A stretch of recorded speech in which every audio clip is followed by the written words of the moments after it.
The first thing that comes to the mind about Ayurveda is it is the world's oldest healthcare and wellness system. There might have been, and there are, many other medical systems world over, but undoubtedly Ayurveda is the oldest healthcare and wellness system, uniquely preserved as it was hundreds of years ago.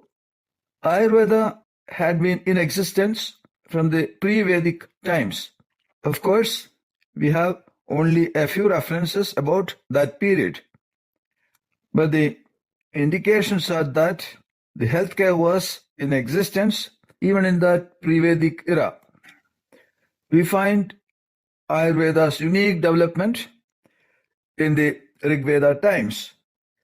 We come across certain references that during the Rig Vedic period, when the healthcare became a serious issue, the existing Ayurveda system was to be modified and developed into certain definite format. This development, at its basis, had a famous Rig, a concept mantra of Rig Veda, which says, Shatam Jivishyamaha, we shall live 100 years, which meant we shall promote the life expectancy 100 years. This is an oath in the Rig Veda that a human lifespan or the human longevity has to be at least of 100 years. That was a great idea on which all the major developments of later Ayurveda took place. In the Rig Veda, references of health and wellness are so many. At that point of time, Ayurveda was even considered as an auxiliary text to the Rig Veda. But later, maybe 100 years afterwards, when the fourth Veda, the Atharvana, which has also many portions of the Rig Veda in it, gained popularity when Ayurveda merged in it. It has thus become an Upaveda or a sub-Vedic text of the Atharva Veda. The Atharva Veda speaks of medicine in its various stages of evolution.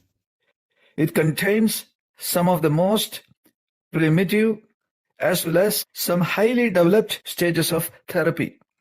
In the Atharva Veda, the word Brahma often found to be used in the sense of physician. Also, the word Atharva is almost synonymous with Bheshaja or medicine. This Veda represents the charm system of Ayurveda of the Vedic age. What is known as Kaya Chikitsa or general medicine, which is one of the 8 branches of Ayurveda, is exhaustively mentioned in the Atharva Veda, which establishes the continuity of medical tradition of the Vedic period. That may be the reason for Ayurveda to be designated as the Upaveda or the Upanga of later Atharva Veda.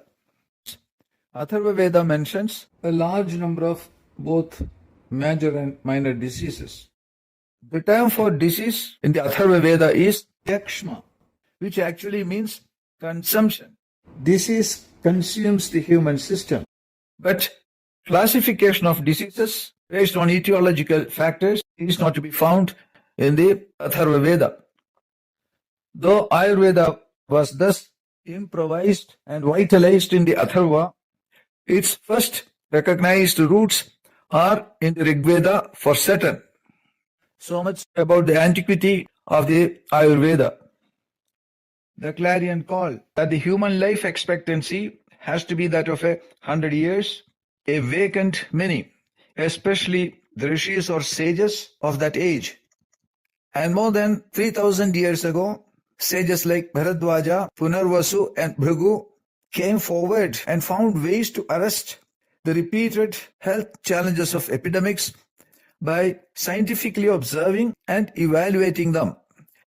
A Himalayan conference by those sages and the resultant compilation of the structured text, which came to be known as the Charaka Samhita, is not only scientific but historical as well. Thereafter, Ayurveda infused certain regimentations in its scheme of dietetic preparations and wellness schedule under two categories. One, the Dinacharya, and two, the Ritucharya. At first, a daily routine, and then a seasonal schedule. These are all documented in detail in the Atharva Veda. In the Indian subcontinent, Ayurveda has been regarded not just another medical facility, but a holistic health regime, because it is basically concerned about mitigating all that are considered to be unbecoming to the life. It is holistic because its basic concern is the life itself, the longevity, the ayu. It is holistic because it is concerned about the human body, of its organs, of its senses, of its mind, and above all, how they all uniquely function, making the journey of life smooth and serene. This unbroken tradition of the Ayurveda had many rishis or sages at its helm. Some of them were great scholarly preceptors or acharyas. Many were eminent and far-sighted surgeons and physicians, and the others were an area of experts in their area of function. With such an expertise that Ayurveda all through the ages stood by the society, stood by the people of India at large. It helped under the rule of multitude of kings and emperors, treated, nursed, healed and nurtured thousands wounded in wars, offering even emergency and intensive care. Don't be shaken. The emergency and intensive care, they are all part and parcel of Ayurveda health care. We shall now look into some more details on the Ayurveda. Initially, Ayurveda developed under two traditions. One, the Dhanvantari tradition, and the other as the Bhuta Vidya. Dhanvantari tradition flourished under the great and brilliant Sushruta, who established the then hugely popular surgeries. Bhuta Vidya, with several external features, was guarded by the all-famous Charaka with three varieties of practices. One, Deva Vipashraya, two, Yukta Deva Vipashraya, and three, Sattvavajaya Chikitsa. These are technical terms in the Ayurveda needing much explanations. I'm not going to the details of them. Bhuta Vidya is in fact very intrinsic. Its concepts requires knowledge of both internal and external factors related to the sustenance and well-being of human. But then, when put together, these two traditions, headed by Sushruta and Charaka, contributed enormously. They facilitated a transition of Ayurveda from a subtle and abstract Vedic tradition to an evidence, observation, and logic-based, knowledge-guided, and clinically robust healthcare system. Their foundation texts are the well-known Sushruta Samhita and Charaka Samhita. If we can understand their intricacies, we would know that they are highly scientific. In Ayurveda, these two texts outline the theory of progression of diseases and through methods of observation, the systemic psychological changes in an individual. Applying these theories and methods, they could not only describe various diseases prevalent in the society, but could also come up with their etiology, diagnosis, prevention, and treatments. An incredible Acharya of Ayurveda, well known as Vagbhata, needs a special mention. Vagbhata painstakingly reclassified both the earlier mentioned Sushruta and Charaka Samhitas, added many contemporary findings to it under the title Ashtanga Sangraha. He also brought it out in a concise format by the name the Ashtanga Hridaya. Vagbhata proved to be a game changer in the Ayurveda history. He emphasized the need of certain changes in the Ayurveda methodology. He also pointed out the importance of a better scientific revision of Ayurveda in the context of various social changes and changes in the nature within and around us. Vagbhata's progressive thinking put the seeds for developing an Ayurveda Nikhandu or the Ayurvedic Materia Medica, which describes not only all earlier and later drugs of the system, but also the treatments for various diseases under the regime of dietary recipes, considering their minerals and metal contents. Vagbhata explains how the minerals and the metals of the diet affect the doshas, the dhatus and the malas, which are the three system caretakers of our physical bodies.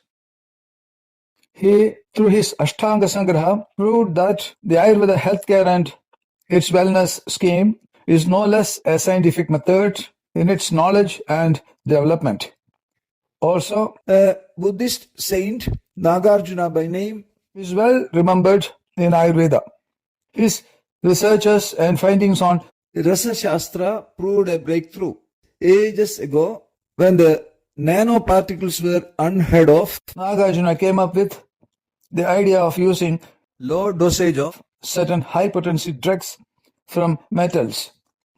That breakthrough paved the way for newer concepts, instruments and development of new techniques like Bhasmikarana, Bhavana, Shodhana, etc. I mention this only to inform you that Ayurveda has been greatly scientific in its approach and development through and through the ages.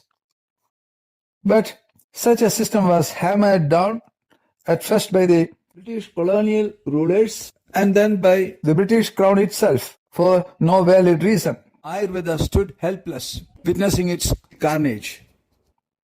It was the most disastrous time in the history of Ayurveda. Earlier, the death of Buddha due to a surgical failure caused untold confusion and a ban on Ayurveda surgeries. But what happened just less than 140 years ago was much disastrous. The colonial rule all of a sudden brought Ayurveda under scrutiny and then banned it as a system unscientific. That ban looked more a trade barrier than a scientifically justified demand. The British tyranny, holding on their just 400 years old modern science, insisted on closing down every Ayurveda institution of this country for developing their modern medicines. If they are so scientific minded, instead of banning an age old system like the Ayurveda, they could have gone for improvising it. The simple fact is that the British Crown wanted to impose on the Indian society their then half-baked so-called modern medicines, and it is saddening to say that they indeed succeeded in their intentions. The West created its modern science only as late as the 14th century. Its development was largely due to investigating and adopting the best of all that was available in the medical field then, the world over. A number of books that later were penned by those very Brits will tell you that a chunk of its medication were modified from the ancient Sanskrit texts of India. When the British banned the Ayurveda colleges, physicians were given a choice to join their counterparts and learn what the British taught, that is history. Today, modern healthcare system has developed multiple and specialty treatments. With all the developments and technologies, it is believed that more treatments are available for every diseases. But with every treatment, we also can find more diseases emerging year after year. More medicines are developed, many are withdrawn to at a later stage. If this is the modern scientific methodology, how can anyone say that the Ayurveda lacks scientific temperament? To my knowledge, the Ayurveda so far has not changed any of its methodology and medications. Any invention, scientific, is good and are welcome. But the scientific community also has to accept the untarnished age-old systems. Modern science follows one method and the Ayurveda another.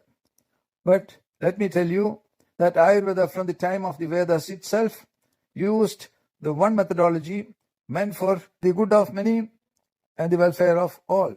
Bahujana Sukhaya, Bahujana Hitaya. After independence, we have traveled a long way in the field of healthcare and wellness of the society. But the Ayurvedic scenario has not changed much after the British. The apathy towards Ayurveda still persists, especially in the public sector. What is required at this juncture is a greater exposure and awareness of Ayurveda precepts. What is required is an openness to accept a system that supports nature's method of healing, a system that stands with a timely and proper wellness schedule, and above all, a system that truly supports the true Indian way of living.